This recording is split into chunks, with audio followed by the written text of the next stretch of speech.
welcome to today's vlog. Today I am playing my first hand history from the 25K PokerStars Players Championship. Very cool and unique tournament down in the Bahamas. Had about 1,000 entries, 400 of which, or almost half the prize pool, was all either satellite entries or giveaway entries. It's kind of similar to the main event, but higher buy-in, a little bit tougher, but certainly one of those very unique one-off tournaments, and one that I was very happy to be able to have the opportunity to play in. And let's get started in this hand history. So in this hand, it folds to the hijack, who is a very, very skilled online Euro professional. He has a bit above starting stack with 65K. So he opens from the hijack to 1K. And I have Jack 10 of diamonds on the button. But first of all, we're going to look at what his opening range looks like. 100 big blinds deep from the hijack. As you can see here, it's going to be about 27% of hands. I would expect him to maybe be a tiny bit tighter than this, maybe opening around 24 to 25%. Probably cutting off some of the worst offsuit hands here. Probably opening these suited connectors, but his worst suited hands, and I think his worst offsuit hands, he's probably going to fold. So it's probably opening about 25%. Now, versus this opening range, on the button at 100 big blinds deep effective, this is what my range is supposed to look like. And if we look at Jack 10 suited in particular, I'm supposed to call 65% of the time and 3-bet 35% of the time. However, in this specific situation, since I have a fun player in the big blind, instead of using this as a 3-bet, I am just going to be calling. Now, let's say instead the opener was a recreational player and the players behind my left were all very skilled, then I'm definitely going to be 3-betting it to isolate. So in both situations, I want to try to play with the fun player as much as possible. So here with this very good professional opening in the hijack, and I'm on the button here with a fun player in the big blind, I am just going to be calling. So that's what I did. I called his open of 1K. The big blind calls as well. So the flop was the king of spades, the queen of hearts, and the 10 of hearts. Big blind checks. And this is what hijack's range is supposed to look like. So something to note here, in the solver world, only have 2 players. Big blind doesn't exist here. But I don't think it changes this player's decisions too much. They might pick some larger sizes a little more frequently. And they're probably going to be a little bit less trap heavy. So I think they're going to be more likely to bet their strongest hands, especially flopped sets, flopped straights. And I think that means that when they do check here, that they have a little bit more weak capped range. Definitely can have some pretty strong hands in here. I just don't think they have their strongest hands very often. I do think they'll check their King X pretty often. I think they'll check hands like Ace Queen or Pocket Jacks or Jack 10 type hands pretty often. But I just don't think they're going to check trap their strongest hands. That being said, with my Jack 10 here, even though I have bottom pair, I want to see the turn. Like, my hand just really needs to see the turn. And what you're going to see on turn when I get checked to here, that I'm largely checking back. And in a lot of these types of situations, usually the in-position player just gets to bet frequently and to bet small. But in a situation here where this player is supposed to have a lot of traps, you're going to see that I'm just going to be betting like fairly large pretty often. So I'm going to be checking back, betting small occasionally, and then largely going 2/3 or even pot. And if we look at this, that is, yep, exactly what we're supposed to be doing, largely checking back. And we look at Jack 10 here, I have an easy check back. The way that I know that I'm supposed to have an easy check back in game is any type of situation where I know I'm supposed to be checking back very often. It means anytime I have these middling type hands that just want to see the turn or want to get to the river as often as possible, you know they're checks. The only hands that you know for sure are going to be bets are all your polar hands. So all my 2 pairs, my straights, and then my hands that work really well as bet give ups. So like Ace 10 would be an okay hand. Ace highs in general here. Low flop flush draws are okay. Some ace high flush draws where I can bet call a check raise. But as you can see here, like Ace 7 of flop flush draw, but look at that, Ace 7 of spades. 9-7 of flop flush draw, 9-7 backdoors. So some of my flop flush draws and some of my backdoor flop flush draws, we're going to use those as bets. And then everything else we're just going to check. And then, of course, our very strong hands we're using as bets. And then everything else we're just checking back. So Jack 10, easy check back.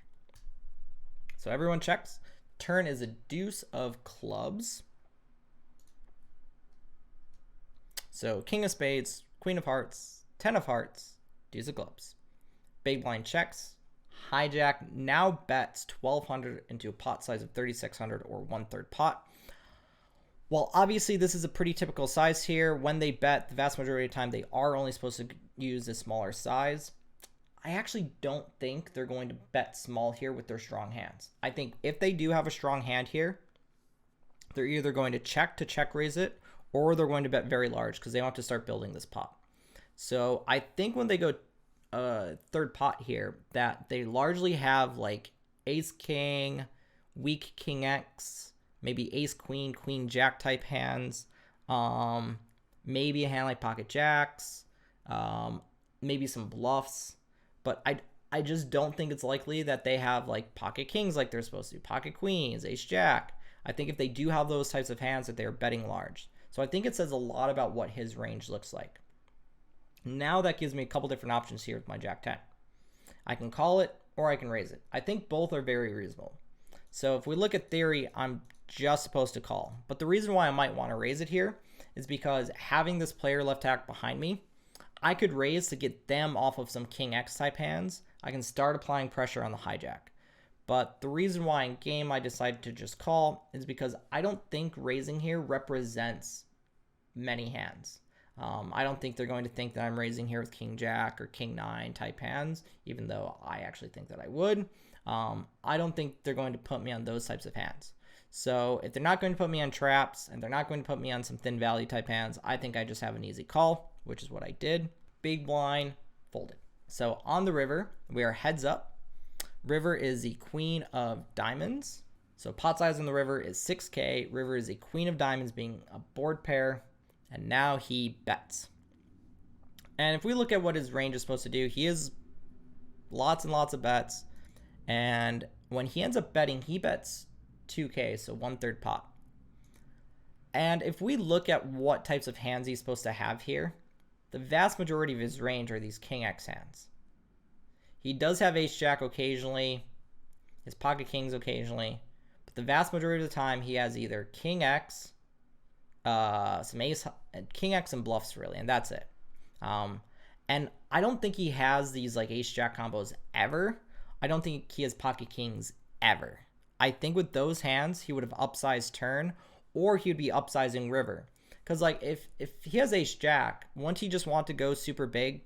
So when I have a queen, he wins a big pot. Like I don't think he's going to bet small to induce a raise to then be able to call with ace jack. I think he's just going to bomb it. He probably is going to go larger than pot too. He might go like 150% pot or 200% pot. So when he bets a quarter pot here, I think he just has a king here almost always, or bluff. And let's say his range is king X and bluffs. The way that I make the most money is, I think I make by far the most money here by raising. And the reason being is if he has a bluff, I win either way. And if he has a king and I call, I now lose to all those hands. But if I raise, I just rep a queen.